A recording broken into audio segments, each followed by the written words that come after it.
Gonna throw it. Slant. This bug's for you, Mizzou. They are carving up this LSU defense. You don't get no better than that, man. Now Cook's gonna throw the deep ball, and Burton's past the defense. Touchdown, Luther Burton. 47 yards.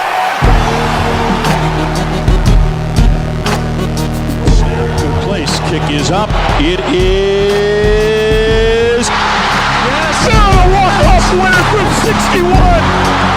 Harrison Mevis.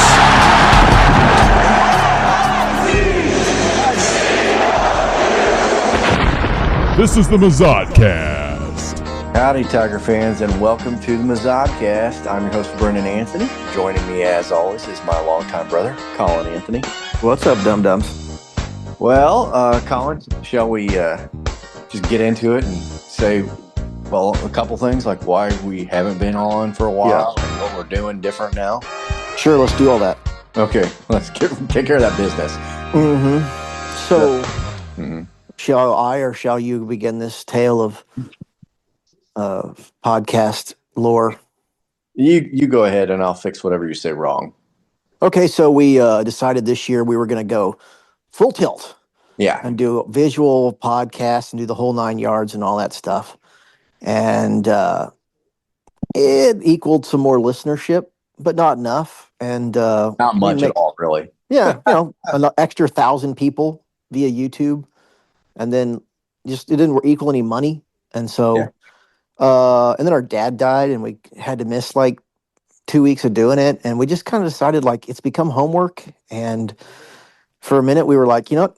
We're not going to do the Mizzoucast anymore. We had a good run. But 10 years, 11 years, yeah. Yeah. And, but then we decided like, Brendan, we're going to have phone conversations about Mizzou games for the rest of our lives. Yeah. And so why don't you just record our phone call? And that's now the new Mizzoucast. So we went from doing the most work we thought we could to as little as possible. That's right. Does that pretty much sum it up, Brendan? You want to add something to that? Yeah, I mean, doing as little work as possible. I don't think any of our listeners would be surprised to hear that. But basically, Colin and I were talking because it's been like 3 weeks, and there's been a lot of important games that went on. We didn't do a podcast, because like I said, dead dad stuff is kind of a big deal. Taxing. Yeah, it's taxing, kind of a big deal. Even somewhat more important than football, some people say. And we're not going to argue that here. Yeah, but anyway, watched that Arkansas game. A lot of shit happened this weekend. And I called Colin and we were like, started talking about football. And Colin's like, this is better than our last shows. Like, Colin was saying, like, I don't think the video shows were that good because we were like sitting there talking to a camera. It's just a little bit more stilted and it's better when we're loose. And it's like, let's just stop talking about the football and just record our phone and make it a show. Yeah, because, I just felt like with the audio, with the audio podcast, it felt like a conversation. And when we did the video podcast, it just felt like we just went back and forth making like speeches, pronouncements. So you know what? This is us on a telephone call talking about Mizzou, and some of you will love it and some of you won't give a fuck about it. And that's okay. But this is the level of effort we're willing to give the show these days. The other thing too, Colin, for me, if I'm going to be totally frank, is that you just ask yourself, like, why, if Colin and I are going to talk on the phone about football, why do we need to record it and send it out in the world and have listeners and everything? And for me, it's like, I always like the feedback, via social media or emails or calls or whatever. When people are actually hearing it and listening to it, maybe enjoying it, maybe hating it. I like the hate calls as much as the enjoying it, but there's feedback. And I think we've been doing it for 11 years, and the marketplace for podcasts has become so watered down because so many people do it via so many different formats, TikTok, YouTube, old podcast style stuff. It's just a million people doing it. And Twitter's got to where it sucks. The algorithm's garbage now, so we just don't get the feedback we wanted. Well, not only that, you just tell on Twitter, like, there's just not as many people on there anymore. Yeah, but regardless of Twitter's existence, I'm just saying, like, I wasn't getting the feedback that we once did. It's not like the listenership wasn't there. Listenership's been the steady or grown slowly or whatever, but we're just not hearing from people. Like, we would do a show in the past and we would say something outrageous or stupid and people would like let us hear about it. And we just don't hear anything hardly anymore. And I'm like, without the feedback, I don't really care about it as much. I found I cared about it less. Not the Mizzou, I care about Mizzou, but like doing the show less. And so that's kind of where last year we were like, go full fucking tilt. Let's do video. Let's put effort into it. Let's do social media on more platforms than just one and see what happens. And then like Colin said, nothing much happened. So we were kind of like, well, and in truth, like I stopped doing the TikTok shit. And you know what I mean? Like it all became work and homework and shit. And it's not making any money. So at some point it's like we did this because it was fun. yeah. And you know what is fun? Talking about Mizzou on the phone. So if you like listening to a couple idiots that you've known for 11 years talk about football, you're still going to be able to get that here. Yeah. There's just going to be no Kansas news we're hoping better because it's looser, right? Yeah. Well, that's part of the reason when we were talking on the phone today, I said, let's do this because it was very conversational. And you made me laugh several times. And I thought this was funny. This is more, this was smoother, than the show. Like, let's just talk. And most podcasts and even our video thing, Colin, I felt like everybody's trying to be a sportscaster or, like an expert. Everybody's a fucking expert now. You know what I mean? Mm-hmm. Because of fantasy and gambling and this and that and the other. Everybody's a fucking expert. I'm like, we're not trying to be experts. We never were. We're just trying to be like normal people talking about sports we're passionate about. And so let's just fucking do this. But anyway, I feel like we've kind of beat the horse. Maybe we should just get into the game because it was interesting. Yeah. That's what got us to wanting to do it at all. So in full faith and credit, I didn't watch the first half of this game, which from everything I gathered was the best way to watch this game because apparently like my experience with this football game till about halftime was our group text message chain with Twink Caleb and Caleb the Greek and several others individuals that aren't associated with the show bemoaning the first half and basically taking a squatting on Drinkwitz's head or talking about Pribula being hot garbage and Pribula sucks at throwing the football and is not a very good quarterback. Brennan, oh my God, it's just such a high school offense. Yeah, we're in like 35 draw plays with the quarterback. Yeah, I don't know. Look, we won the game and we won handily, and we were clearly a better team than Arkansas. But like, fuck our offense. We could run the ball at will, and this game, I think, Colin, was endemic of how we have been. It's like when we play lousy teams like Arkansas, we will run up people's fucking asses because we have Hardy, who's I think the best running back we've had in the school's history, and then Roberts, who is a very good back. And Pribula has legs. So, like, we've got runners, but our offensive line has been shit, and our scheme has been terrible. And we have no fucking passing game so that the defenses can cheat and expect to run on every play. And we just finally, I guess, in this game said, you know what? We're not even going to try to pass the ball. There's so much to say about it, I guess. And we've talking about it. But, like, a couple of weeks ago, like, why is Pribula even playing? You know what I mean? Like, Zollers came in. We had a freshman fucking quarterback come in, and there was a 0 drop-off, which is the biggest indictment of Pribula that you can have, right? And then he gets healthy enough, but he's still, I guess, somewhat gimpy, and you throw him back in there, and I'm like, I guess why? Like, you've got a guy who can't throw the ball. Good luck. I mean, Pribula got nothing against him. He's just not a very good quarterback. Tollison is bad at football. And I don't should have been fucking kicked off the team for fucking stepping on that Arkansas player in front of fucking 3 Arkansas players and officials. Well, Brennan, we had so many goddamn mistakes in the first half, Colin. I'm all over the place because you need to keep it conversational. Yeah. So the Tollison misses a lot of blocks. He is inconsistent as a snapper, and he's a senior and he's stepping on people, and he I think if you were gonna ask the average Mizzou fan who the head of the offensive line is, they would say Tolson, like he's the senior leader. It's like, no, he's not. Like he's mediocre at best, and he just happens to be a senior. But if he's the guy that we're gonna hold up as like the man on our offensive line, that's an indictment of our offensive line, frankly. Yes, and this stepping on the player thing, man. Well, I mean, he's just not a very good offensive lineman, like full stop functionally. Like he's okay. I'm not saying he's bad, but he is just okay. And I feel like people pump him up as if he's like a fucking stud. I'm like, he's not a stud. Like he misses blocks. He misses several blocks a game. Like he is part of the problem. Well, I And mean, then you add people the fact that he's a complain. senior stomping on people. Yeah, that's right. Because we're basically complaining about two different things, but against this about the same guy. I mean, my thing about the stepping on him thing was it was a pivotal play, and we went from 4th and goal, like at the 3, to having to kick with a very shaky field goal kicker from like the 25 because it was just a fucking rudimentary, stupid, fucking idiotic thing. Well, And Brennan, we talked about it, Colin, in the past, where it's like guys can make really, really stupid decisions if they're super good. You have to overlook stupid shit once in a while, but like, yeah, if you're not good enough, you can't do that fucking shit. I was so pissed about that. but you know what the crazy thing, Brennan, is this was Eli Drinkwitz's best coaching job. According to fucking Power Mizzou's Twitter account, Oh apparently. my God. I have sort of put away my sword with the Power Mizzou over the years, but it is hot diarrhea takes like that make me go, good God, like what a gigantic eye roll. This was Brinkwitz's best roster, and he didn't have a good enough offensive line, and his special teams is trash. And I just, I mean, they were really good, and I don't think Probula is as bad as everybody thinks he is.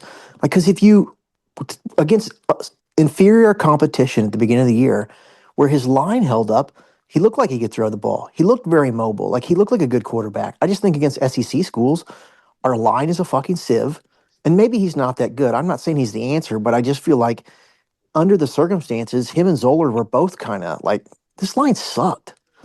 The And line's not on, but I do think you're giving them a little too much credit just because Arkansas is a 2-10 fucking SEC team, and they do suck. And he's granted, I know that they didn't give him a lot of chances to throw, but he overthrew people. He was not good at throwing the ball. I don't think he's healthy enough to throw. Yeah, but I don't that's an know. indictment in coaching. That's the thing. I don't know why they were playing him. Well, anyway, I hopefully next year's Solars is the guy, I guess, and Hardy's back, and maybe you make. Frankly, I mean, if they don't bring in some linemen, it's not going to fucking matter. But I mean, who knows? First off, like Drinkwitz stayed, which good. I think if we want to wander around, like Yeah. I don't think it's easy to hire a coach as everybody thinks it is, especially in a year where 12 different fucking programs are looking for coaches. I'm like, Oh, sorry, yeah. I'm going to stick with the Drinkwitz train. Look, me and Twin Caleb have been two people who have not been like big drink lovers. And I feel like in game, I still do not love drink. And I certainly don't love our I've not loved our offense ever. It's a high school offense. It's and not just this year. I'm talking about during Drink's tenure here. Like it is not. We've taken good players and gotten the least out of them. Be it Luther Burden or Hardy or whoever. Everybody except fucking Brady Cook, who overperformed, and Schrader, I guess. But as a whole, the offense has been disappointing and frustrating. I'll say this, particularly this year. Ahmad Hardy had Schrader's line, Yeah. then we'd be cooking with gas. Yeah. But I don't know. I mean, it sucks. I saw that. Did you see Mark Stoops finally got fired? No, I didn't see that. Yeah, at least that's what I thought I saw on Twitter. Which, honestly, like for a long time, I was like, you guys better keep Stoops, like because it doesn't get better from here. Yeah, you're gonna win 8 or 9 games with this Yeah, guy. but he has been shitting the bed for the last few seasons, so I'm just like, yeah, it's time for a change. Man, you talk about a guy who made a fucking colossal career boner. I mean, that there was a time where Kentucky was pretty decent, pretty good. And you win at a place like Kentucky or frankly Vanderbilt, and you're all of a sudden you're in the coaching carousel talk. He could have gone somewhere better. and gotten a better gig, got more money, and he stuck around in Kentucky. And the weird thing about him sticking around is that he forever was belly aching about Kentucky being a basketball school and putting all their resources into basketball and never putting it into football. And I'm like, well, then go somewhere else, dumb fuck, you know? And he didn't. And then he sticks around long enough to where he ends up getting fired. And I don't know. I think he made a calculated decision. Like, they're going to pay me $4 million a year to be mediocre. I can do that here forever. I can go well, I try know, my hand at. but at the same time, Colin, if you're not happy with the resources you're getting because of the basketball, Kentucky's Yeah, bad, but he's just saying that to try to, bleed him for a little more. I guess. But go to a place where you don't have to bleed them for more. Yeah, I think I think that was a lot of posturing. Either way, I just don't think. I mean, I just there's no way you're going to convince me that Mark Stoops did the right thing by his career by sticking around in Kentucky. If we're gonna dive into coaching stuff, take me through the Lane Kiffin saga because I know you're intimately familiar because of your old lady. Yeah, I just let's go. But before I do, what I was getting at with being frustrated with Drink's offense, Colin, is that him sticking around and signing that new extension well before he kind of had to. I kind of tip my hat to Drinkowitz as a guy who's kind of been, I don't know if you, yeah, I'd call myself a hater, because many times I've said he's not smart at football. So that's a hater thing. But like, man, I always kind of viewed Drinkowitz as sort of a Kiffin type, like a guy who's just like up for the highest bidder and talks out his ass and all this like jungle brotherhood bullshit. It's just total bullshit for the 19 wilderness brotherhood, Brennan. Whatever, stupid shit. You know what I mean? He's a stupid shit cliches. talker. And so I always denounced him as somebody who's, look, do I think he's forever loyal to Mizzou? Well, probably not, but he certainly signed a contract here and shut the stuff down, the talk down, especially in a year where we would have been utterly fucked. Well, here's what I think happened, all the coaching jobs available. Yeah. If I had to take my guess about what happened to Drinkwitz, Drinkwitz is here is because the schools he wanted to coach weren't calling.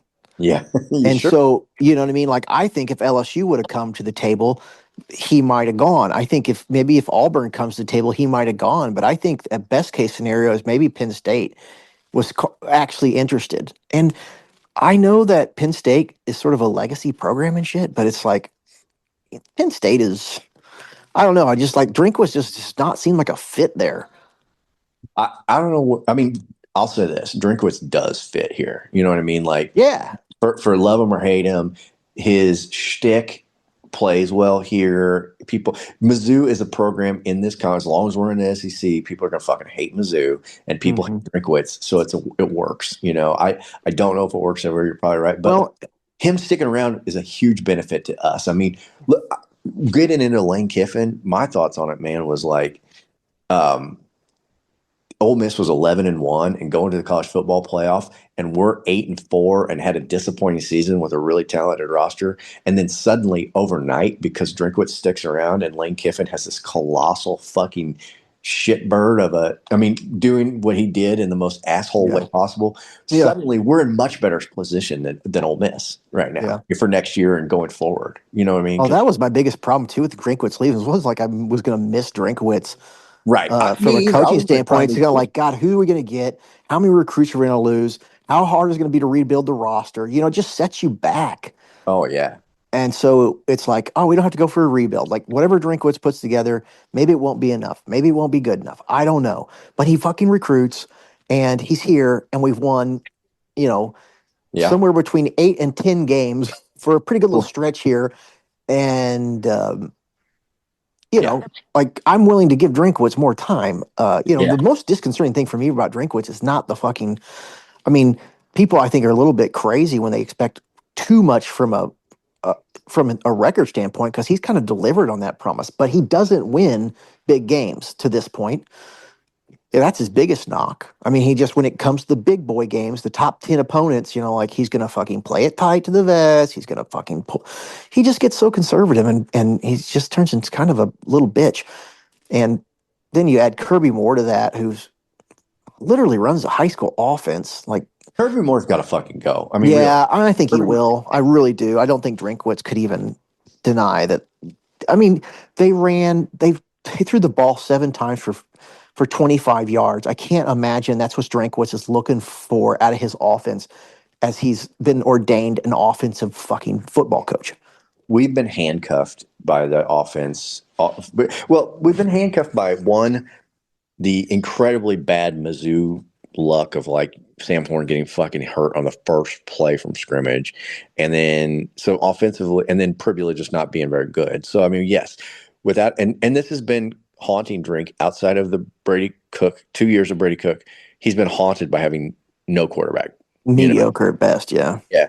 And then the other thing is the special teams was such a goddamn disaster, starting with fucking Craig hurting himself in fucking week 1 and just completely altering how we've had to make strategy on score points with no fucking reliable kicker. I mean, it in a lot of ways. I think this was the Gabe the Arm and Power Mizzou point with those bad luck things that happened. We still eked out 8 wins. I disagree with it because I think the coaching staff lost us at least 2 games by just making absolutely boneheaded decisions. Man, I was bitching to you earlier, Colin, that as much as I was pissed at Tollison for that stupid penalty, the thing that pisses me off season long is Kirby Moore, and by virtue of hiring him, Eli Drinkwitz's decision to absolutely never fucking run Ahmad Hardy, again, one of maybe our short best yardage. running back, on 3rd and 4th and inches. And like, I've heard one dumb fuck on social media was like, well, it's a misdirection. I'm like, it's not misdirection when you do it every goddamn time. And also quit being too cute by half on all this shit. Like, Yeah, you got Ahmad a Hardy giant fucking battering ram. Use it. Ahmad Hardy can get 6 yards on every fucking carry against Arkansas. And when you need 6 inches, you don't use him. What the fuck is that? I mean, it's infuriating because you don't have to be a fucking PhD to figure out that that's the play. You know what I mean? It's Pete Carroll in the Super Bowl. You know what I mean? Like, what the fuck are you doing? Just do what works when you need it most. And we don't ever. When he did against Arkansas, we need 6 inches, and he fucking didn't run Hardy. And that's nothing against Roberts because Roberts really good, but Hardy's better. You know, Hardy's a battering ram, and it just. I think he's gone. I think Kirby Moore's gone just because, like, if you want Zollers to sign up for to be the future of your program, which is what Drinkwitz has openly said, like, which is a different fucking take for him because before he's always been like, hey, we're going to keep this quarterback battle going into the 3rd week of the season. That's sort of his fucking plan always. He's been saying for months that Zollers is the future of this program, so it is a level of like put your flag in the ground that Rinkwitz has never done for any other quarterback, and so I think he very much expects Zoller to be the guy. Though the way he talked to Arkansas's quarterback after the game, I think he might be doing a little recruiting there. But look, as much as I bitched about recruiting and transfers, that's his bag, man. He knows what he's doing there. But so. I think Zollers is the man, and if you want Zollers to have somebody to throw to, you're gonna have to keep these receivers happy. And 25 yards, they ain't gonna do it. No, 7 throws for 25 yards. I mean, like if you're Manning and right now, are you like, yeah, I want to stick it out here at Mizzou? Yeah, I don't know. It's something, and then the fucking special teams coach Link or whatever his name is. Yeah, Eric Linkden. Yeah. How bad have we been on special teams? So bad, man. That's like in the 1990s when we sucked. Like every time we had to return a punt, I was like, man, I hope we catch it. You know, and I feel like isn't it the truth? That's where we are now. It's like, yeah, it's like, God, I hope we don't fuck this up. I hope we can snap the ball. And it's like, Jesus Christ, how do we get to this point when we've got so much talent elsewhere? It reminds me, so Mizzou has become like watching a 1A high school football team. And I know that because I have to watch a lot of 1A high school football. Our offense looks like a 1A high school football team, and our special teams looks like a 1A high school football team. You know what I mean? Like it is. And our defense has been stellar. Yeah, you kind of wringing your hands going, oh, gosh, I hope they don't fuck this up on special team because you know it's all the JV players and like second line guys on kick coverage. All the reasons you were saying is good that Drinkwitz stuck around and how you have to reset and how long it takes you.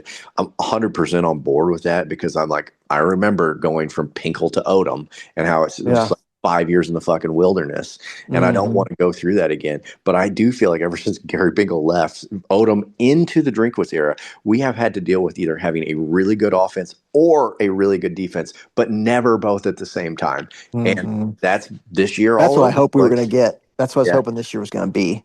I Well, thought the offense was we've going to be never better. been more optimistic about a team than this year, and I think that's partly why I'm kind of bummed. Well, At they were the biggest, most athletic group he'd ever put together, and then I think what's going to determine whether they're going to be good or not going forward is defections. Like, how many of these guys is he going to keep in house? I hopefully a lot, just simply because obviously he's staying. He just signs a new contract. You're going to have him for a while. Yeah. And I so, think he's like the 7th highest paid college yeah, football it's coach. insane. And I don't know, maybe somebody was willing to pay the ransom buyout, but that would take, if Drinkwitz goes to the playoffs and wins a national championship, somebody's going to pay that buyout. Yeah. But that's Yeah. a pretty good day for a Mizzou fan if Yeah. that happens. So, I'll take it under those circumstances. But if you're, as a recruit, you're like, hey, this guy's going to be here, Yeah. and, Yeah. the players seem to. I know Hardy in particular had, nothing but glowing things to say about him. So I'm hoping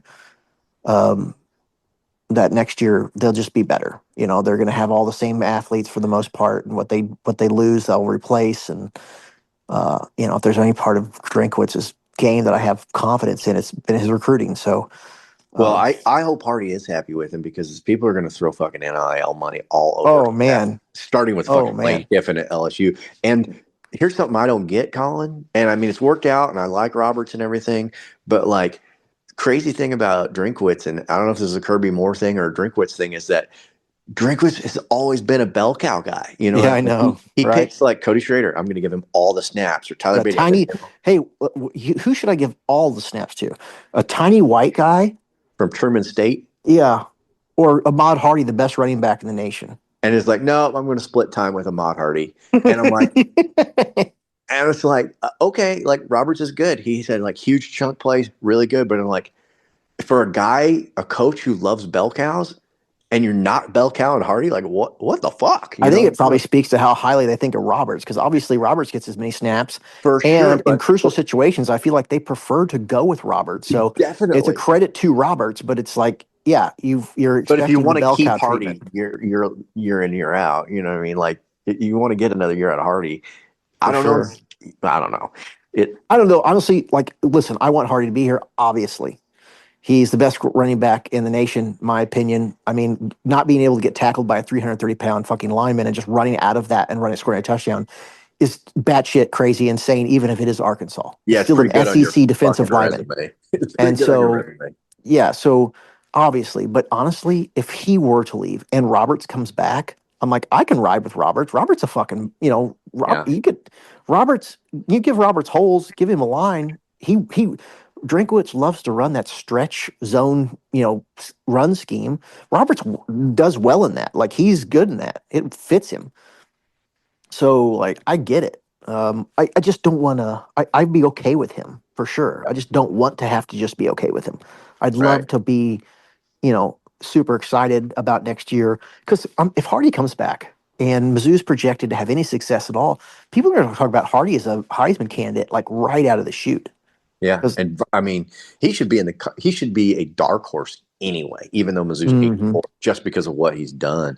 And man, but I know we talked like we were going to get into the Kiffin stuff, but one last thing I want to say about Drinkwitz re-signing Colin and the amount of money that they're giving him, like insane amount of money from Mizzou's past, is that couple things. One is we're always going to catch shit from outsiders, the SEC media types, other teams in the SEC, and we just like need to own it, because like forever it's like mid-poo, mid-zoo. You don't invest in your program. You play in a high school stadium.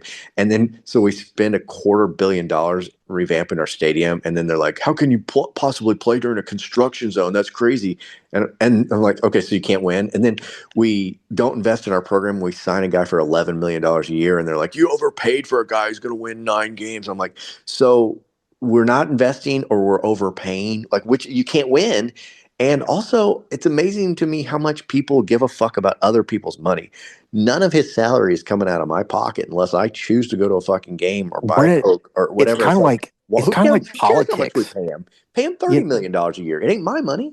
Well, it's like politics. It's like you could say, I want free lunch for school children, and they're going to call you a pinko liberal, like socialist. Or you could say, you could be on the other side and be like, I want, I don't know, less DEI. And they'll be like, well, you're a Nazi. You know what I mean? Yeah. Like, you're never going to win. The side that hates you is always going to hang you with, you know what Yeah. I mean? Whatever Like, you Arkansas do. is never going to say, you guys did it just right. It's true enough. True enough. Yeah. Yeah. So, Man, but I talk think about if you're, we have done it just right as compared to Arkansas, fuck you yeah. know? I But, mean, but yeah, that's not a comparison you want to the, make. the thing oh God, Kentucky's done it just right compared to Arkansas. I don't have I know you don't either. I don't have the energy anymore to argue on Twitter with people. Yeah. But the people who were like saying that Arkansas should consider hiring Drinkwitz, I'm just like, what universe do you live in? Like, you think he's going to leave a program where he's winning 10 games a season and beating Ohio State to go to Arkansas? Like, listen, I'm not an idiot. I know Mizzou's not Ohio State, but it's better than Arkansas. And like, that's just objectively better. It's got more money. It's got a bigger population base to draw from. You know, it's got much more program success in the last 2 decades. You know what I mean? Like, what for facilities? They don't have better facilities. They don't have more money. They don't have better recruiting. They don't have better anything. Yeah. You know, like, and their entire fan base seems to be that fucking neighbors guy who's a moron. And it's like, Yeah. guys, I would, but again, I don't have the energy or the want to argue with them online. But it's like, what are you thinking? Yeah. In the Man, same vein, when people are like, "Oh, why would Drinkwitz leave for LSU instead of Missouri?" I'm like, "'Cause it's LSU." And don't Yeah. get me wrong, I don't think it's as important anymore because it's all just down to money. But at least at least it makes sense. Like, hell, he wants to go coach at a blue chip program. Yeah, well, I think it's definitely a realistic thing to say that the shortcut to getting to a national championship at LSU is going to be there before it is at Missouri. You know what I mean? Yeah. Um, But I also think it doesn't Ed mean as much to Ogeron. go to those schools anymore because those schools used to mean a level of resources that not everyone had access to. And now I just feel like, if you're willing to open up the checkbook, anybody can compete. Well, in Texas Tech has got a Missouri, billionaire bankrolling them. Like, something tells me Texas Tech's going to be okay for the next few years. and Missouri has shown that they're willing to open up the bank either to fuck up, make the stadium bigger, or to pay their head coach, or certainly the NIL money's clearly been there because we're getting the recruits. And but I will say, I do get a little Schadenfreude and joy still out of beating Arkansas because as much as I hate Tennessee and the Tennessee fans are stupid and delusional, man, Arkansas, Colin, we are now 12-4 all time against Arkansas. We've beaten them, I think, 9 out of the last 10 years. One fucking year, Sam Pittman got a win against us. We just fucking own them. I mean, absolutely own them. And you go online and they're still bitching about the fucking refs or saying that they don't care about this. The only reason they lose is because they don't care about this game, which is an insane proposition to say, or like our real rival is LSU. And I'm like, you can't beat us. You think you're going to beat LSU? Like, what the fuck are you talking about? And so getting on there and seeing Arkansas just fucking writhing in sour grapes, it still brings me joy. You know what I mean? And we bring back that 7,000-pound fucking ugly trophy every year. And we get to tell them every year that theoretically there's a red bar that goes in there if they ever win, but we've never seen it. It's all fun to me. You know what I mean? And I can tell that we don't have the same energy for the Mizzou that we do most years, or that we don't give a fuck about Arkansas like we do most years, because I made that drawing. I drew that picture of the state of Missouri taking a shit into Arkansas shaped like a toilet bowl. And I post it every year, and I didn't even bother this year. I mean, I think that Arkansas has to know that they are a fucking toilet, and we do defecate on. Brendan, I forgot the game was going to come on. Yep. And then I had created that photo of Drinkowitz was originally Odom and Pinkel, but like over that giant boar killing. I posted every year, and I forgot. Yeah. Oh, and there's another one I made where like Truman the Tiger was roasting a hog on a spit. Never got it out. Yeah. Well, but I mean, the game never meant less. Like Arkansas was the first team to fire their coach, which is another thing that makes me fucking laugh, because they got in early on the fire your coach train, not knowing that every other, like half the fucking SEC and half the nation was going to fire their coaches too, and they're going to be in an absolute horrible position to hire a new coach. And by the way, Arkansas fans are literally protesting their coaching hire today because they're so pissed about it. I'm like, who did you think you were going to get, motherfucker? I went to Twitter and asked. I was like, I don't know anybody that this guy is. He's Memphis's coach, and apparently because at Memphis and Conference USA or whatever, you have more resources than anybody else, and the fact that he didn't do anything with more resources And now he's going to Arkansas, which has less resources than most everybody else. And you know, what I mean, like if he couldn't break through at Memphis, how's he going to break through at Arkansas? Is basically the argument against him, I guess. Yeah. But at the same time, it's like, man, there's 15 coaching hires, and you're number 15 as far as who wants to go to your school. Like, you should be happy you got a coach. You know what I mean? Like in the college ranks, in the Division 1. Like, no, it's the worst year to get a coach if you're not a desirable program, and you are not a desirable program. And you got an AD who's saying how you're broke and can't spend any money. And what I don't understand is, like, why are you broke? You know what I mean? Like, every team in the SEC should be raking in that SEC fucking network money. You know what I mean? Like Well, not only that, SEC it really comes down to like, doesn't your state have Walmart in it? Like, Yeah. I mean, because let's be honest, there's some, like camp eaters and like, there's some heavy hitter boosters, Miller, like for Mizzou, and people are writing checks, and it doesn't just come from the SEC money. It comes from who's willing to write checks for players, basically, or facilities. That's speaking of that. Do you remember? And so if Arkansas doesn't have that, I mean, somebody needs a better on the sales athletic job. report. Yeah, that's right. And the funny thing too is, do you remember at the Mississippi State game, we started putting logos on our field? I guess we were like the first SEC team to take advantage of the new rule and put ads on our field. And the announcers were literally were saying that Missouri has all these Fortune 500 companies in the state, in St. Louis and Kansas City, and yet none of them had their names on the field, and were basically using it as a argument why Missouri's not, where they're falling down on the job. And I'm like, God, it just shows how little these announcers fucking realize. Because like MPix is Miller's digital printing, right? Like, and Richard Miller has like fucking funded most of all these stadium upgrades and just dumped tens of millions of dollars into Mizzou athletics. I'm like, yeah, okay, I get it that like Edward Jones is in Missouri, but Edward Jones isn't prioritizing college football as a place to advertise. Impact is, you know what I mean? Our buddy Rose knows one of the boosters' kids. Yeah, and he saw him saw the brothers at a basketball game, and he's like, hey, talking to him, whatever. Like, hey, where's your dad? He's like, oh, this was at a basketball game. And he's like, oh, he's up in the suites. He's convinced he can buy Missouri a national championship. He's up bullshit with Drinkowitz. mm-hmm. I'm like, that's what I like to hear. Yeah, it doesn't have to be a Fortune 500 company. Yeah, this guy is like, he's a Fortune 500, but he's well rich enough that he believes he can buy Mizzou a national championship. Yeah. And who cares if the Walton family lives in your state if they're not committed as a guy who, say, runs a dog food company? Yeah, exactly. I mean, so yeah, Drinkwitz has signed for like that 6 years, 11 million or whatever it is. Big deal. It's very good for us, and it gets us into fucking Lane Kiffin saga, which is absolutely fucking bonkers. I mean, so I think that a lot of Ole Miss people thought Lane Kiffin's sticking around here, right? Because Lane Kiffin has had this reputation of being a job hopper and just sort of like a egomaniacal nut job who wears out his welcome everywhere he goes. But he comes to Ole Miss. He's been there for now 6 years, which is a long ass tenure for Lane Kiffin, and really does fit the sort of culture at Ole Miss. He's got like these sort of snide comments. He's always insulting somebody at every like Mississippi State game. He's basically like talking shit about the way they do things in the middle of the fucking halftime interview, and just a very Southern sort of bless their heart kind of mentality. Yeah. And so I think he likes it here. There's a lot of young pussy, and he's always been fond of that. All those things. And so they really thought, and also he's put on this fucking show of like, he dropped a bunch of weight, he quit drinking, I think he reunited with his ex-wife. Anyway, he's basically acts like I'm Lane Kiffin, but grown up. You know what I mean? I'm all mature now, and this is the kind of Lane Kiffin's going to take Ole Miss to the national championship. And by God, he's got them to 11-1, and they're guaranteed to be in the college football playoffs.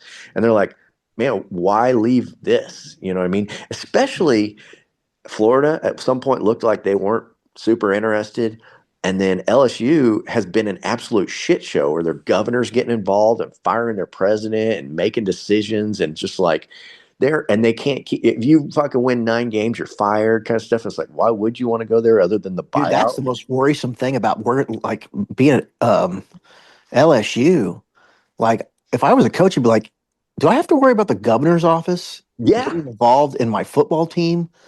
Like, that was pretty insane. and yes, it's nuts, and I it's think that's more insane than people realize how fucking insane that is. it is, and it's totally going to be a factor when he goes 7-5 one year. You know what I mean? And the thing about being an Ole Miss too, I think, while people had some hope, is that look, he's 11-1 now, but in a couple of years he might be 8-4, and Ole Miss ain't firing him. If anything, they're going to build a fucking statue for him. And look, if you want a buyout, that's great. LSU is a great place to do it. They love paying ex-coaches, but Lane's a young enough guy. I think he wants to coach, right? And so, like, buyout's good and all, but that's not why he's in it. I don't know why. I, honestly, as a person who I'm married to Ole Miss, so I watch a lot of Ole Miss, and I'm kind of, by virtue, sort of, it's my second team basically. But like, I really don't see an upside to going there, and I guess I just don't understand what the motivation is, because it's like, do you think you can win a national championship there? Because you are currently 11-1 and in the playoff, and you got a shot now. You think you're going to get more money? Ole Miss was going to match him dollar for dollar. Like, what are you after? And Yeah, I don't know. the way it went down, Colin, the thing that looks like to me is like, here's what I'm after. I want to look like the biggest black hat piece of shit in all of college football. Well, the crazy thing is like, I was getting really pissed off reading Twitter about it because there were so many people that were like, he should be allowed to coach I know it. the game. And I'm just like, we live in a world where like there is zero accountability. Like, you know what I mean? Like, all these people are just, it reminds me of this. It's the same people who are like, the coaches should be able to sign $1 million contracts and leave whenever the fuck they want and leave these kids high and dry. But players definitely shouldn't make money. Right. Yeah. They And can't then sell it's their like, own shirt. and they just excoriate his players for moving around, jumping from team to team, and all this stuff. But they want a coach who's doing the exact same fucking thing. Like, oh, just let him coach, guys. It's like the people who have that opinion are the same people that root for the billionaires. You know what I mean? Like Elon Musk is the man, and you should let Lane Kiffin coach that team. Yeah. It is crazy to me, because it sounded like that basically the deal was Lane Kiffin was like, look, Ole Miss athletic department, I am going to go to LSU. Sorry to tell you that, but I really do want to coach all the way through the rest of this season. And you probably don't want to let me do it. So if you don't let me do it, I'm going to take every motherfucking player and assistant coach that I can get out of Oxford and take them to LSU. Basically, like, threatening. Put a gun to their head, yeah. Yeah, and like you were saying, Colin, we talked earlier, it's like Lane Kiffin's the only fucking guy who wants to stand on the bridge that he's burning down. You know Yeah. what I mean? And he's such a fucking prick. And it was such a prick way to go out. And it didn't have to be that way. He had so much goodwill in Yeah. Oxford. They fucking loved him. Overnight, he is going to be forever treated in the same way that the Ole Miss community treats Ulysses S. Grant. You know what I mean? Like, Yeah. it's insane. And then like fucking Nick Saban's talking about it. He's like, well, I get it, because at Ole Miss, he's got to get all his players to the transfer portal, or he can recruit freshmen at LSU. And I'm like, Nick Saban, you fucking old head. First of all, yes, you had more success than anybody, but you got out of this game because of the way college football is now. And you clearly don't understand it. You don't think he's going to get NIL guys and transfers in Brennan, LSU? What the fuck are you talking about? Literally saw a coach talking about this the other day, where they're like, their priority are players that are proven. You know what I mean? Yeah. Like when they're ranking their priority list on recruits, it's like, go get Ahmad Hardy from Missouri. Yeah. Yeah. Go get you know what I mean? Like, proven commodities, like free agency versus the draft, essentially. Like, you have to get players from the draft. You need players from the draft. You got to go get those 5 stars. And obviously the big star guys you think are going to pan out. The 3-star guys you're going to have to develop, but they're unknown commodities. And so for Saban to be like, like, that just speaks to Saban being out of touch. Yeah, like the transfer portal is where you go. That's where. And honestly, if you've got New York Yankees money, and that's what LSU apparently thinks they do, that's the smart play. You know what I mean? Like, let the 5 stars prove themselves at Louisiana Monroe, and when Yeah. they do prove themselves as a badass, scoop them up. Or Which is yeah, another thing I've heard coaches complain about, because like if you do have a good player in the America the Conference USA, like they're not going to be there next year. But I'm just like, well, I just sort of feel like that is nature taking its course. Like, yeah, because you guys are the minor leagues. yeah, that's Like right. football's figuring it out. Like there's the Power Five, which is the big leagues, and you guys have just been relegated to minor league programs, which that sucks for you. But I don't root for It your has to team. be in minor So you leagues, know what you I mean? know? Like I don't Yeah. know. Like There's, have the there's, best minor league team and take some pride in it. yeah, this is America. It's a capitalist world, and there has to be a minor leagues. The world needs ditch diggers too, as a great man once said. And Yeah. so, so be it. And it's easy for us to say now that Missouri has somehow found themselves in the big leagues and found this unending seeming pool of money to be able to compete. But like, I don't know. I mean, I guess what I don't understand about Lane Kiffin is like, you could have left to go to LSU. And I think a lot of people at Ole Miss and around the country would have been like, I get it. It's a business. Coaches make business decisions all the time. Yeah. But you didn't have to burn the fucking place down. You didn't have to play it out 2 days after you said you'd make your decision. You didn't have to drag it out. You didn't have to threaten the fucking athletic department and just pick. Mhm. You didn't have to make it a situation where, as you walked on the plane to go to Baton Rouge, people were booing and flipping you off. Yeah. You know what I mean? Yeah. But that's the route he chose to make, and I just don't understand why. Well, I mean, the fact that people are supportive of the bowl situation is crazy to me because, like, I find it incredibly bold that he would even ask. Yeah, bold has never been his problem. I know, but you know what I mean? Like, I feel like it is a crazy thing to even be nuts enough Entertaining. to ask, and then to have, a small but vocal portion of people with some notoriety saying that they absolutely should let him coach. Like, Kirk Herbstreit Yeah, was saying it. And granted, he's one of the single dumbest persons you will ever see on television or in radio talking about college football. But, he's still on ESPN with a, I with think a he gets huge stage distracted. saying that, like, to Yeah. let him coach a team he just left high and dry, a team who he just put a gun to their head. Yeah. Well, I think Kirk Herbstreit gets distracted by trying to talk while his golden retriever's licking peanut butter off his asshole.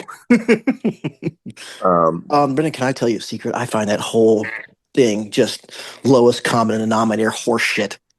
With the dog, or Oh yes, the dog. I oh, don't. I find it just be narcissism. It's like you're not the only person in the world with a fucking dog, Kirk. You know what I mean? Like, yes, dogs are cool. We all love dogs. Dogs are great. Well, you know But what, like, Brendan? I think he fuck does your it because it's dog. like it makes him mildly likable. Because that's a chore for him. Yeah, it is. It is. But yeah, so he sucks. But it is. But I mean, it is crazy that the Kirk Herbstreits were talking about it, because it's like on social media. No, I'm not surprised, because if one thing social media has taught us is that no matter how black and white, clear cut a circumstance is, you're always going to get some motherfucker with the worst goddamn take in the world pipe up. You know what I mean? But to Free have thinkers. yeah, free thinkers, yeah. They're doing their own research, and they're coming Yeah. up with the idea that the worst thing possible is true. Yeah. But yeah, I don't get it either. I mean, there's no two ways to look about this.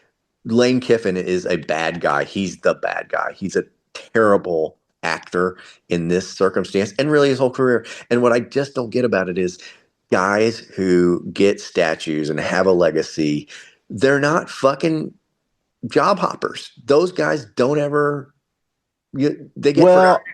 They get I forgotten. think you could make the argument that like Saban jumped around a lot. He went to LSU. Yeah, but then he stuck at Alabama for like That's what I'm saying. Like 15 this may years. be his stick. I mean, maybe if Lane can make LSU work, maybe he's there for the next 15 years and becomes, you know, maybe there's a Lane Kiffin statue.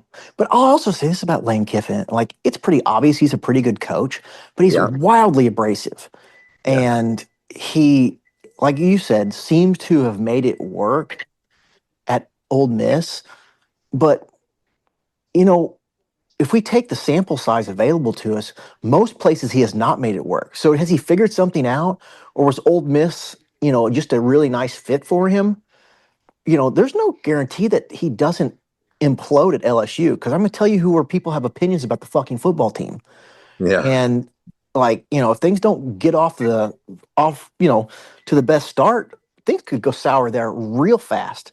I'm 'Cause pretty even eager though to hear Lane what Kiffin James. is like obviously a proven good coach, like I wouldn't have a ton of 100% confidence in that. Not the way I would if, like, let's say they hired Dan Lanning or something like that.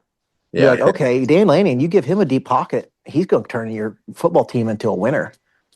I Well, don't feel that necessarily about Lane. I think Lane's a good offensive coach. I think he's a good recruiter, but like he's never won a national championship. He's never, was about to go to his first playoff, but really he was Drinkwitz. He's a guy who won a lot of football games who that, didn't win the big game, and this year he kind of pushed the yeah. the ball over the threshold. But I just don't. I know LSU's super stoked because he's a big name and he's probably the hottest commodity to be available, but far from a sure thing. So two things. One is I honestly want to hear what James fucking Carville has to say about this, because he was like ready to burn his LSU. Like, you talk about a lifetime LSU fucking nut. Mm-hmm. He was like ready to burn his LSU jersey when the governor and the Brian Kelly situation was going down the Yeah. toilet. And so I'm curious what he thinks about this. But two, you exactly took the words out of my mouth. You were talking about Drinkwitz never winning the big game, that being the gripe on him. Like, up until this year, Lane Kiffin and Ole Miss never won the fucking big game. And honestly, they had an easier schedule than Mizzou. They pulled it off. They're 11-1. You can't take that away from them. They still lost to Georgia. But like, this is the first year that he did win the big game. Well, Brendan, it's pretty clear to me that the only thing that probably kept Drinkwitz at Mizzou this year was an 8-4 record. Because imagine if he had won a couple of the big games. You don't think? I mean, like, I think if Drinkwitz had gotten offered the Florida job or the LSU job, Auburn. I don't know about Auburn. Auburn's not been good for a long time, and I think Auburn's a little bit overrated. But Maybe, but I still think I think that it means something. He coached there before, you know what I mean, as an assistant, and I think for sure, I'm just not sure it's that he would leave for Auburn. Maybe he would. I don't know. My point is that some of the bigger name schools did not, I don't think, picked up the phone for him. I know they didn't. But if he would have won the A&M game, you know what I mean? Like, if he would have won the Alabama game, like, if we were on the doorstep of the playoffs, we might be sitting exactly where Ole Miss is sitting.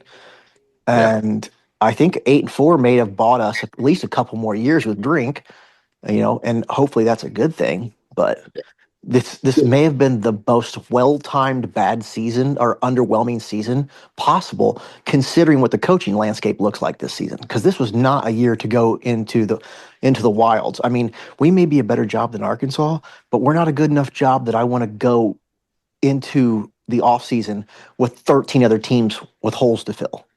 No, especially 13 other teams with as much or more money than us, and a lot of them with a lot more cachet. And while it may not matter as far as acquiring players and stuff, it still fucking matters as far as like not giving 11 o'clock starts. You know what I mean? Not getting college game day. You know what I mean? Like, Missouri still suffers from all that stuff. And frankly, Missouri's fan base is, you can look at the social media followings. We don't have it compared to a lot of those things. We're building it, but there is still an element of that blue chip thing that we lack. And so I don't know. I am glad that Drink is staying for all those reasons, and I do tip my cap to him a little bit, because all these coaches, they all talk a fucking game. Oh, I don't want to be I don't want to talk about where I'm going next year because it's a distraction of my players. I'm like, if you're worried about your players and not distracting them, do what Drinkwitz did. Fucking sign early for a big amount of money and shut the talk down. Don't fucking play these games. And I'll tell you what, they talk about Blake Baker may stick around as defensive coordinator for Lane Kiffin. I'll tell you what, no better pair in fucking college football. A couple of goddamn absolute snakes in the grass. and you were saying about LSU, this is not a guarantee that he'll have success there or that he'll stick around and it'll be his destination. Absolutely. I mean, there's a lot of, Colin, I look at it as like, LSU might have just married a guy who cheated on his last 4 wives and left them. You know what I mean? Like, Yeah. and said, no, it's not going to happen to us. hmm Well, I don't think I don't worry so much about Lane Kiffin getting offered the job at Alabama and leaving LSU necessarily. I would be more concerned with him just having sort of being mid for 3 straight seasons and then like, all right, fuck this guy. We want somebody else. Yeah. Oh, yeah. Oh, I yeah. think The that's a shine's going to wear off very on realistic outcome.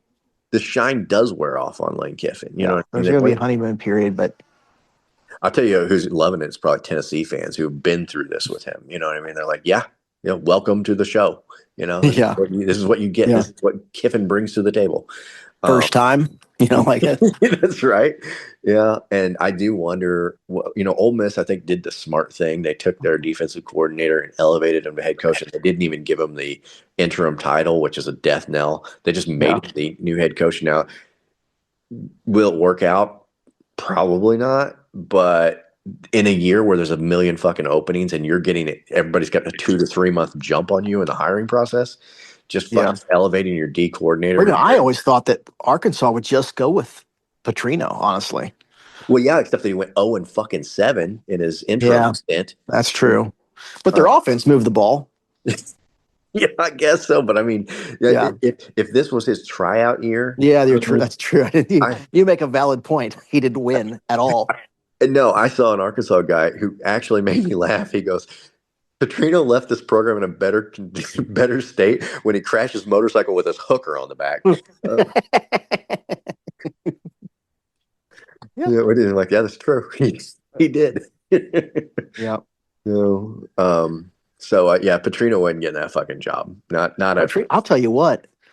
Give me Petrino as my offensive coordinator. I would take that in a heartbeat. If Drinkwitz would hire Petrino, I mean, I know Petrino's probably going to be a head coach or whatever, but give me that guy as an offensive coordinator. I'll take him without question. Warts and all. I do think Drinkwitz is a guy who would not mind hiring an absolute piece of shit if he thought he could win. You know what I mean? No, I think the biggest problem with the Petrino offense is that I don't think Drinkwitz is secure enough in himself to hire somebody with that big a name. Because he considers himself an offensive guy. I think he would go out there and hire like a big defensive name because that's not how he sort of sold to everyone. So like he could, let's say for argument's sake, like Barry Odom became the defensive coordinator. Farcical, I know. But it's I think Drink would be like, okay, I'll hire that big name on defensive side. But Petrino's too polished name because if they had a big season and all the offense in the world, everybody'd give the credit to somebody else. And so unless, the best thing he could hope for is them being like, man, didn't Drinkwitz make a great hire? Yeah.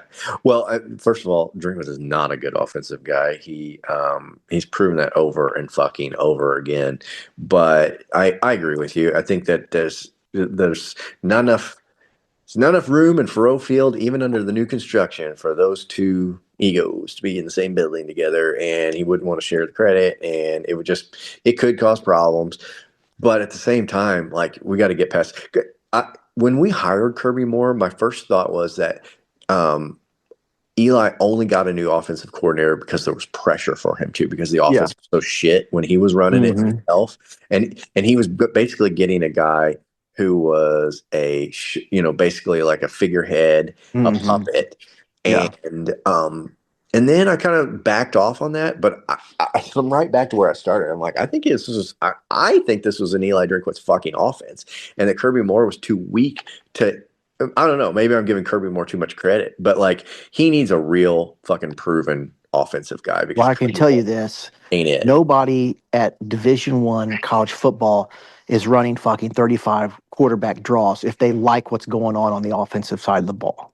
You know what I mean? Yeah. Like, it is just like, Yeah. This is like, I mean, listen, our offense had gotten in the last few games, had gotten to the point where it's just a step ahead of what, like, the Georgia Tech triple option, you know what I mean? Like, we had become, I mean, at some point, when you're running your quarterback as much as we are, we're a gimmick team.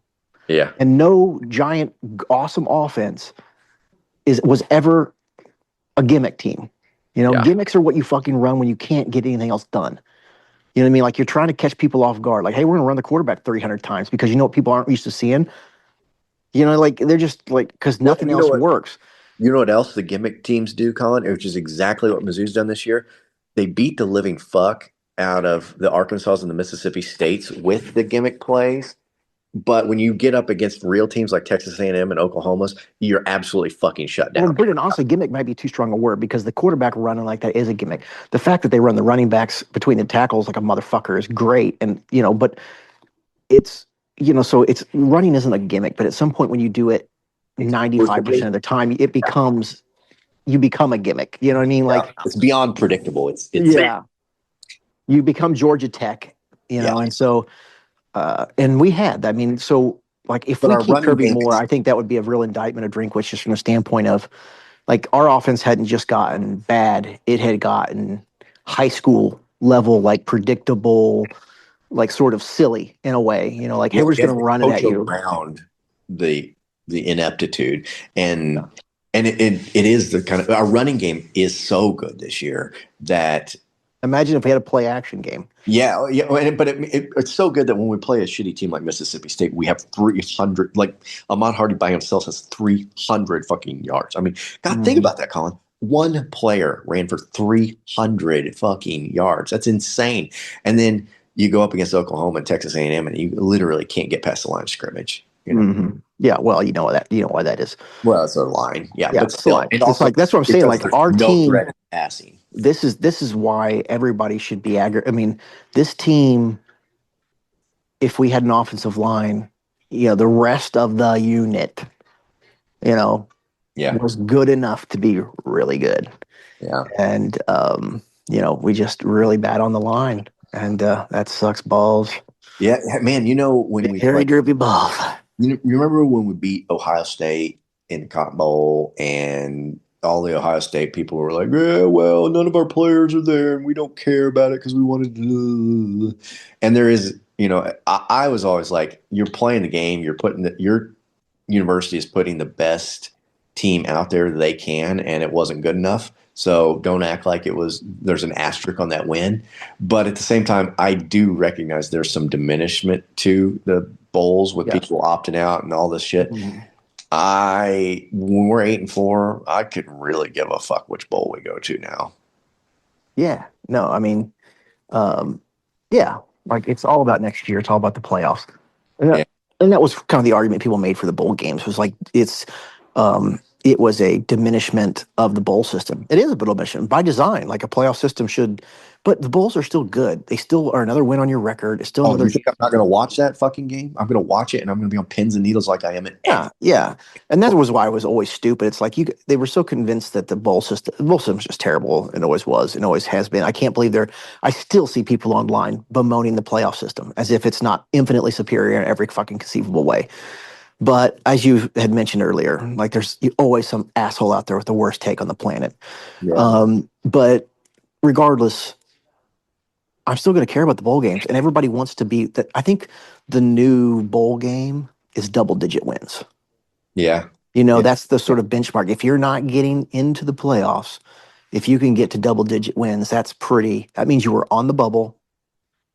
Yeah. That's a pretty big feather in the cap. And I just think that becomes the new sort of mark of success. Mark of success outside of making the playoffs. And this year, going 8 wins with this good team we have and a friendly schedule, it does play into the concern and the fear that I had a couple of years ago when we had a 10-win season and we were pretty goddamn good right before we expanded the playoffs. And I was like, it'll be the most fucking Mizzou thing in the world to where we absolutely would have made a 12-team playoff the year before it was a 12-team playoff and not be able to win 10 games once it actually hits, which is exactly what is happening. And who knows what's going to happen in the future. But it plays into, Colin, like something I've told you in the past, which is like technology and AI. What we're building towards is where eventually our consciousnesses will be downloaded into the cloud and we'll be able to live forever, just constantly getting blown by Sydney Sweeney in a Matrix-like environment. Yeah. And at that point where all our consciousnesses will be downloaded into the cloud and we live forever will happen one day after I die. That's the way I feel about Mizzou not making a 12-game playoff. I feel like that's where we are.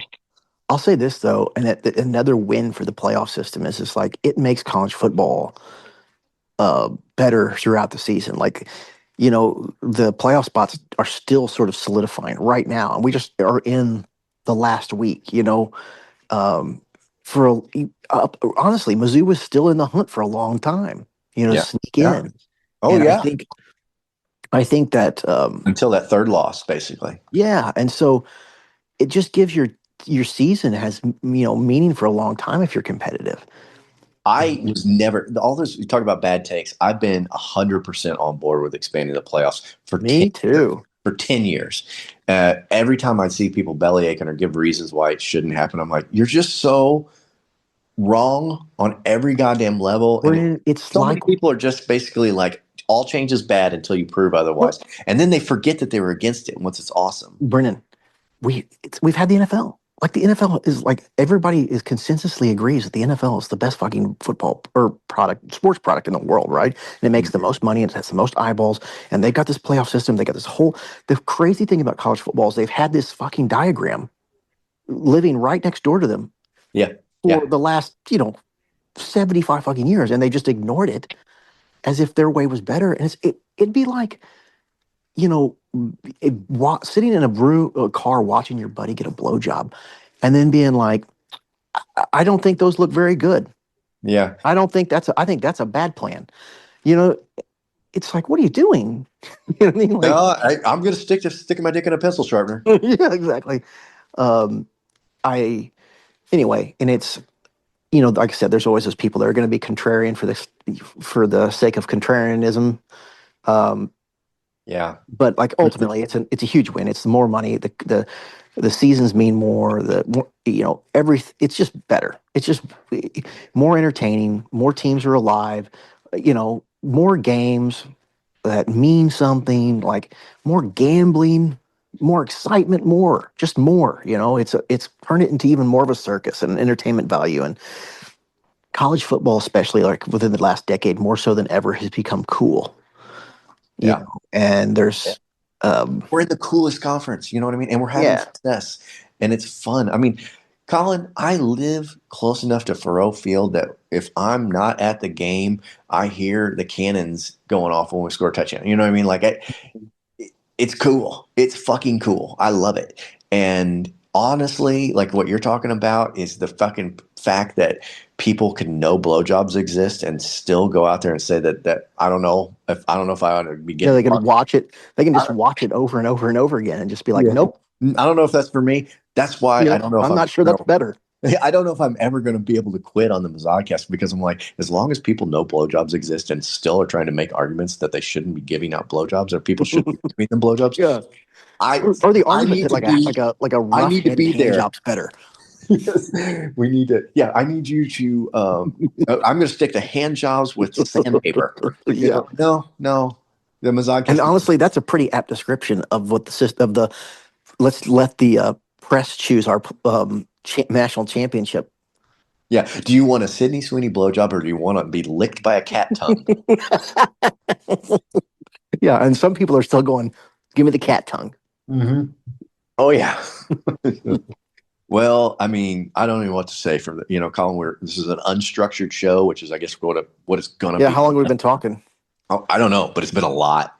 And like I said earlier on when we started doing this, like I want feedback. So even if you hate it, tell us. And if you like it, tell us, email, social media, calls, whatever. We got a shitload of calls that we have not played any of them.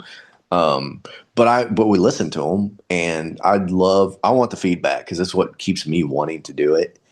And so, I tell you what, Brendan, you could let's just do it this way. I mean, obviously we're going to drop this telephone call as the show. right. And then just drop all the voicemails in the back end. And if people are interested in the voicemails, they can hear them. Yeah. It's going to piss off some of the callers to not hear our steamy hot takes about, blowjobs during their calls, but so be it. I mean, phone calls are a lot. Here's the thing about I bitch about not getting enough feedback. We get fucking zillions of phone calls. And so if you get played on the show, tip of the cap to you. And if you don't get played on the show, don't take it personal because we just got so many goddamn calls. Yeah. And we've said it before, like it would just be a show, and maybe I will. Maybe that's what it'll be. I just play the goddamn Just bullshit. like, all right, show's over now. If you want to hear what everybody else has to say. Here's what you all had to say. Yeah. Man, we'll figure that out. We're thinking out loud, but this is kind of how we're going to do it because Yeah. we're in a new era, right? Like Yeah. it is a new era of doing podcasts. It's like there's just a million fucking people. We're going to do what is And me and Brendan have onerous kids, for and we us. don't live particularly close to each other. And it's like, if I can set this phone on my chest and watch a golf tournament from 10 months ago while we bullshit, I'm willing to do that. That's the level of effort I'm willing to give this show now. And so if you can make it that, then I'm in. Yeah. And the minute it becomes more than that, count me out. Same. Yeah. So, but you know what, Brendan, I like the idea of doing it this phone call way because maybe we lose a bunch of listenership or maybe we gain some, who knows, but maybe we lose a bunch of, like, who cares? It's just a phone call. We're going to make this phone call either way, which was kind of the episode. Like, do we really want to end the Mazodcast? We can just record our telephone call because we're inevitably on a weekend of a football game. We're going to sit here and have a phone conversation about the football game. Yeah. The just big record difference. that and Hit record. That's the big difference. yeah, and just go from there. And maybe people love it, maybe people hate it. Who cares? We're going to do it either way. So we're going to record it and give it to you. And we hope you enjoy it. Well, and my goal too, Colin, has been like I always wanted the Mazodcast to be something different than you're going to get from every fucking podcast. And there are a million. This does make it different. It makes it different, and it is like there is a formula for podcast people now, and so it's like breaking outside of that formula is good, I think. Yeah, no kidding. And honestly, I think we're better just straight up audio personally, and I think it's less stilted. And I don't know, it's kind of how we started, and yeah, fuck it. It makes us different. And we were trying to be like everybody else, and it was more work than we were willing to put in. I mean, because truthfully, what I realized once we started doing the visual podcast, and the TikToks, and all that crap, it's like it's a lot. Yeah. Especially if you put out content as much as the people who would tell you how to do this are, like you need to be dropping this many things to do. And like we got kids and wives and mortgages and stuff. This is not our full-time job. And also, I never wanted to be a stupid fucking influencer. You know what I mean? No, like, me neither. Just want to talk about sports. I'm not trying to sell fucking underwear on the internet. Or make an occasional dick joke. Yeah, that's right. I just want to. Brendan, I wanted to mention one thing about the Lane Kiffin thing was that podcaster who called him a hoe. Yeah, we should have mentioned it. Yeah, go ahead. And as I said, and I told you, I was like, it's what we should have been. Like if we had been the first podcast in the Mizzou universe and we would have kept it above board and very clean and very shiny and very like Pollyanna, we'd probably have press credentials by now and be like the preeminent, like program friendly podcast and stuff. But we would try to go a different way where we talked about cum a lot. And it obviously that comes at a cost. Yeah. When one of your signature lines is hobo cum, yeah, probably a little harder to market than say, something else. But Gabe's not coming on the show. Yeah. It's amazing how many people did though. That's one of the ways you really know it's changed. Hey, Colin, the landscape. have you ever told the story about like interacting with Gabe at like out of the gate, like when like our first or second episode, or like, hey, you want to do our show? I'm sure I've told the story in 11 years, but basically, our friction with Gabe started like a million years ago because I made the mistake of thinking Gabe might be kind of cool. Yeah, that was a big error. I know we've talked about this because I remember you saying, "Don't never meet your heroes," when I told this story. But it boiled down to is I listened to Sports Radio 810 out of Kansas City because I was a Rabid Chiefs fan. I can hardly call myself a Rabid anymore. I miss half the games anymore. But this was pre-Super Bowl wins, and so I was still chasing the dragon, so to speak. And I listened to sports talk radio out of Kansas City basically all day long, every day. And Gabe would go on the morning show with Nate Bukaty and Stephen St. John, and he would talk about Mizzou, and did so with a sense of humor because the sort of theme of the show was was funny, and they could be a little crass, and not quite like us, obviously. But anyway, so I made the assumption that Gabe might be fun. He might be funny. He might enjoy what we're kind of going after, and so. I took my very rudimentary photoshopping skills. This was when Andrew Baggett was the kicker. And Andrew Baggett missed he missed a kick, and it was obviously, cost us, and it was a bad deal, and everybody was on Baggett. And so I made a garbage sack, not a garbage sack, like Grocery bag. a paper grocery bag with the number 99 on it, which was Baggett's number, and I just filled it with dog turds. Yeah. And I put under it Baggett of shit.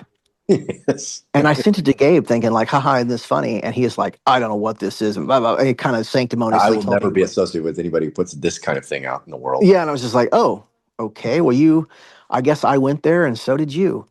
So anyway, that's how it all started. And I was just like, Yeah. I was kind of hurt my feelings. Yeah, we got, I think, Dave Matter and those guys, they really got down on us too. Well, and I think one of the reasons I didn't like it was because I feel like Matters initially didn't care whether we were alive or dead, and I think Gabe sort of went to the trouble to tell him we were shitbirds, and then shit on us, yeah. Yeah, and then because I think I remember Dave Matter, like that you guys kept emailing me. Like we emailed him one time, he didn't respond to it. We never emailed it again, which tells you the kind of people these people are. Like, yeah, that's where these guys email me 100 times trying to get me on the show. I'm like, we emailed you one time, we have it on record, and you didn't respond, and we never ask again. So who are you talking about? Well, anyway, I remember they got very petty for a while. One thing that pissed them off, and they actively talked about, was Josh Henson was obviously a fucking horrible offensive coordinator. Yeah, the football's brown, if you hadn't heard.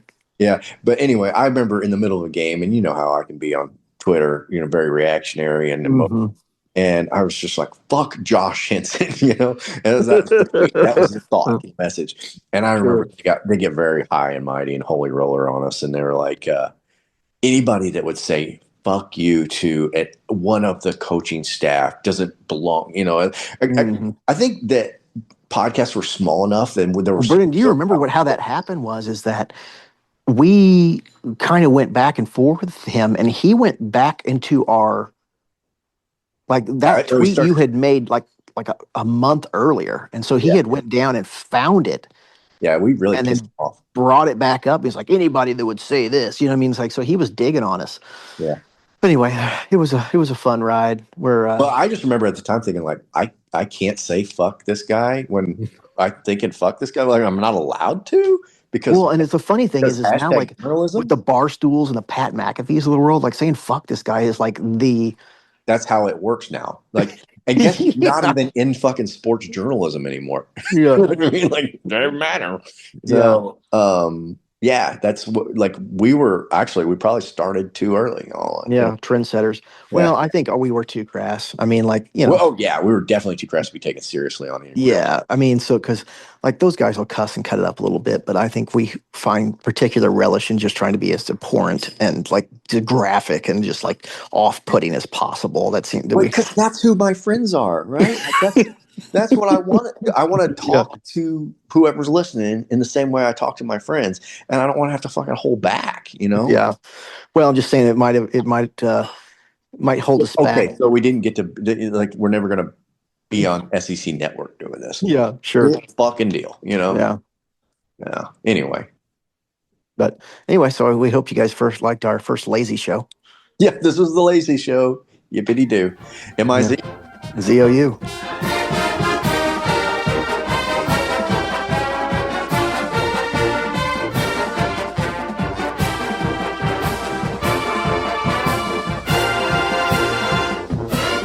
We decided to go a different way where we talked about cum a lot.